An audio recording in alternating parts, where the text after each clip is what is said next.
No one is answering the door to Jake's mansion, so Jane lets herself in.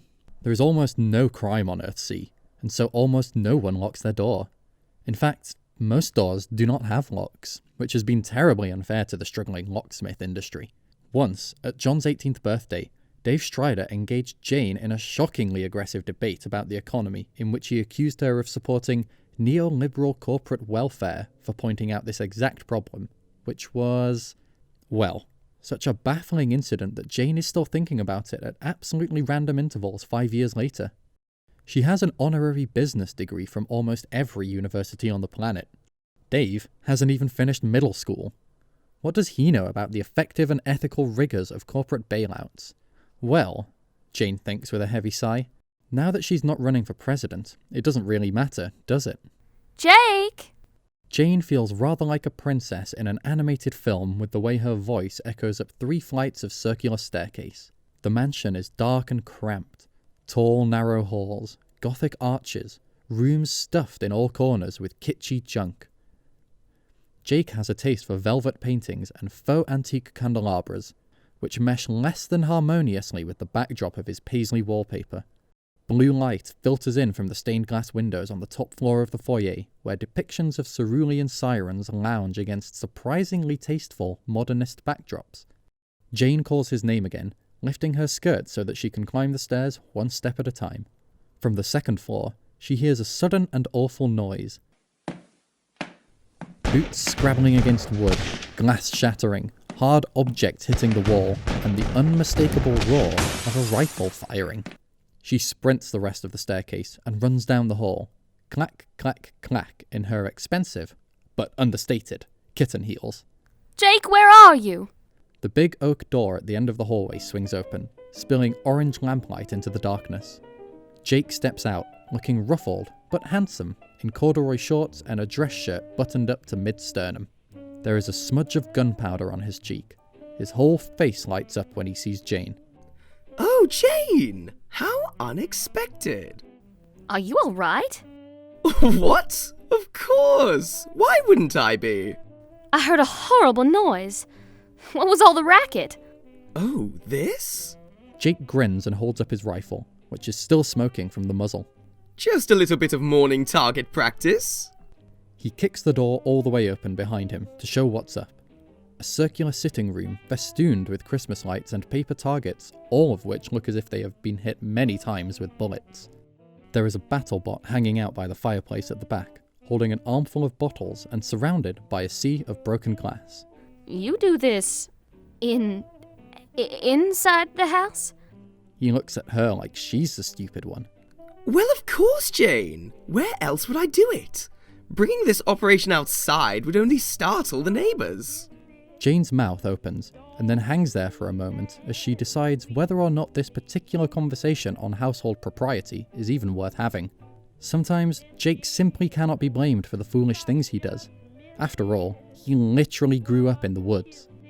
Instead, she enters the room and takes a seat in one of the ostentatiously cushioned bergère chairs, careful to step around the puddles of cracked glass. I must ask, Jane, it seems you are rather frazzled. Are you sure you aren't the one who's not all right? Jane rests her temple in her palm.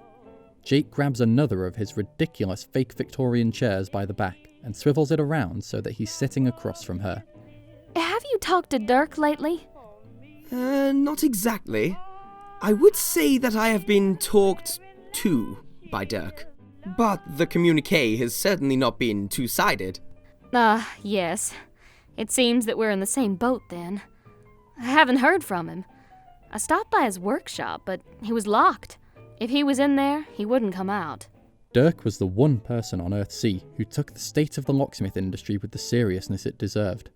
Jake scoffs and flops a hand. Both actions are dismissive. I don't see what all the ruckus is. Our good chum Dirk fancies himself a dark, tortured soul. Cutting us off is not entirely out of his wheelhouse. Yes, but not like this. It's been years since he's done a full blackout on us. Oh, I'm terribly worried. You worry far too much, Jane. Life has become so peaceable on this new planet of ours, I suppose Dirk is merely tired of this idyllic life. It has either driven him permanently or temporarily insane. That's my theory, at least. Maybe it's Tommy rot, but I have faith Dirk will be back. After all, where's he going to go? You seem rather cavalier about this. Like, even more cavalier than you usually are. Jake laughs, all uneven, and runs a hand through his attractively tousled hair. I must admit, I am rather half rats at the moment. You're what? Sorry, that was a pretty obtuse way of putting it, wasn't it? What I mean to say is that I've been powdering my hair quite a bit today. He makes a motion like knocking back a bottle. Jane side-eyes the idling BattleBot, flush with empty wine bottles, and then side-eyes Jake. First thing in the morning? Well, I needed the bottles for my target practice, Jane. I couldn't just pour the wine down the drain. That'd be a waste. Jane frowns and leans forward on her knees so that she can examine Jake more closely. She sees it now. The unspecifically precise movement that comes from overcorrecting drunken body language, the unfocus of the eyes. That was a very detailed thesis he had on Dirk's potential psychology, almost like he'd been given it a good think. She knew that Jake and Dirk were not officially together, and had not been for some time, but their lives were still inexorably entwined on almost every level for some reason she did not understand. One might even say codependently. No matter what he said, this had to be affecting him as well. Jane lets out a fluttering breath. You know what, Jake? You're right. It really would be a waste. She pushes out of the chair and goes to retrieve one of the unopened wine bottles sitting over the fireplace. They're all screw-top, because Jake isn't that classy. In fact, he isn't classy at all. His veneer of classiness is about as authentic as an off-brand Halloween mask. Jane has no idea why she can't get him out of her system, even after all these years. She braces herself on the mantel and knocks her head back, taking a long, uninterrupted swig right from the bottle. Jeepers, Jane, slow down! Jane keeps gulping. She drinks until she can't stand it, then breaks off, shaking her head and letting out an ungrateful hiss. Golly, that is cheap Merlot. Her vision is already swimming. Spilling a bit of wine on herself, she spins around to stare at the silent BattleBot. It's got its hands out, waiting for her to come hand over the bottle. Could you leave us alone, please? The BattleBot tips its head at her with a click whir, and then looks at Jake, who traitorously offers exactly zero backup. Dejectedly, the bot shuffles its way out of the room, but not before dropping every single one of the bottles it was holding, so that they make as much noise as possible when hitting the floor. It slams the door behind it. Ah yes, Jane thinks. Scorched earth policy. That robot was indeed programmed by Dirk Strider. Jake is staring at Jane, wide-eyed behind his spectacles. Jane, I must ask again. Are you quite all right?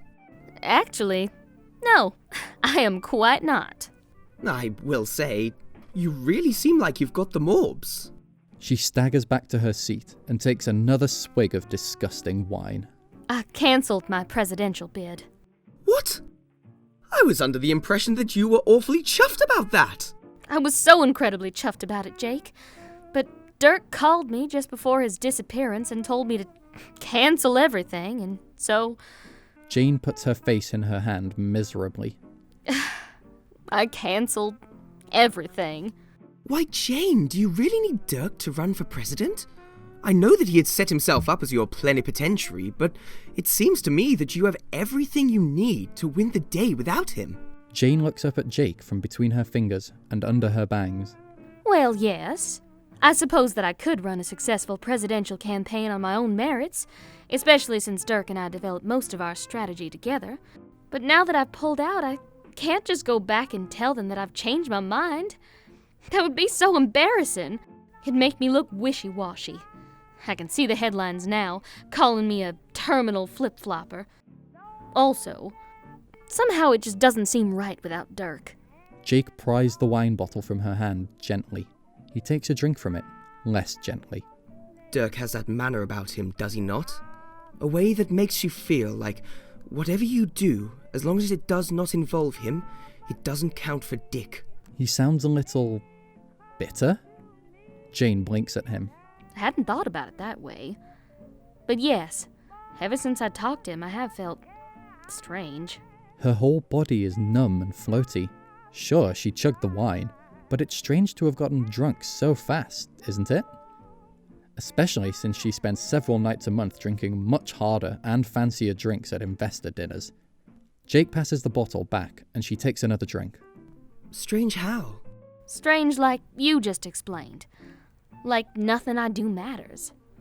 I should be more upset that I've spoiled my chance at running for president, but for some reason I find myself not really caring. And that's what I'm actually so upset about. The fact that I don't care. Instead... When did Jake scoot his chair closer? They're sitting packed so tight now that his bare knees are brushing hers. The air between them is warm and wine-soaked.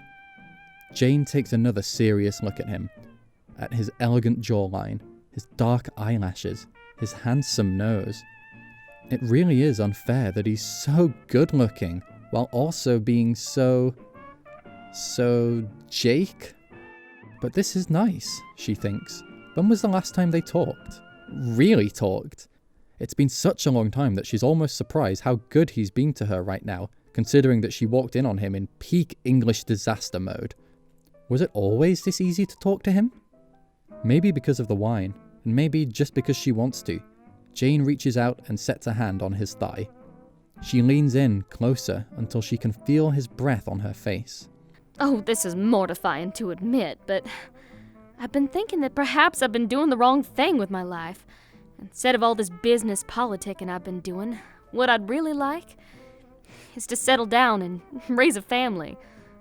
Does that sound ridiculous? Why, that doesn't sound ridiculous at all. It's just that I've never heard you express such sentiments before.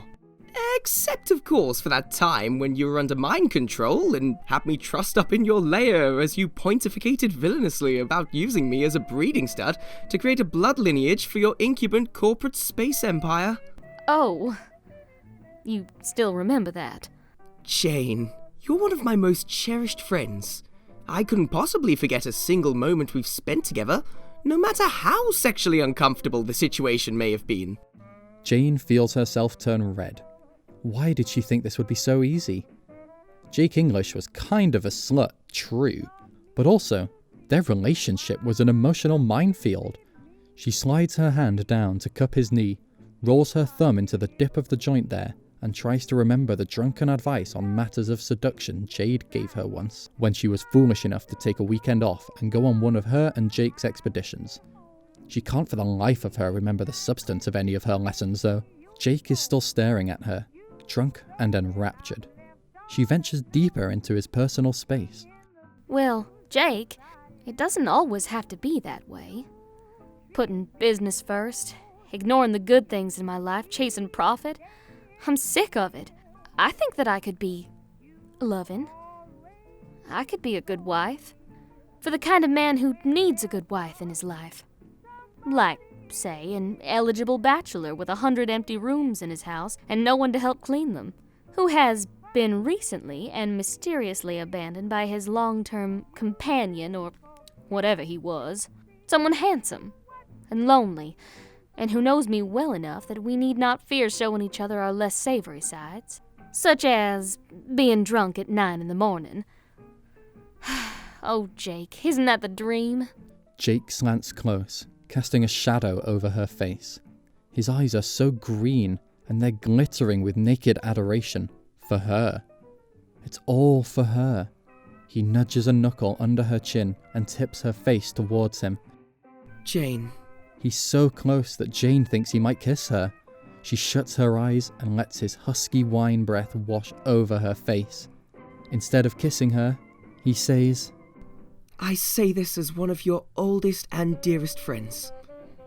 I hope that you have luck in finding a charming and bricky bloke who will summarily impregnate you with as much swiftness as possible, and be a responsible father for your children. There is nothing for you I want more. Jane's mouth drops open. What was she expecting? But Jake doesn't register her mortification or frustration either. He just keeps smiling and gazing into her eyes, warm and drunk. Well then. With a deep sigh, Jane shoves Jake off her and stumbles back to where his horrendous tasting wine is stored. She pops open a bottle of briny smelling Moscato and tips it back. This embarrassing encounter is not going to forget itself.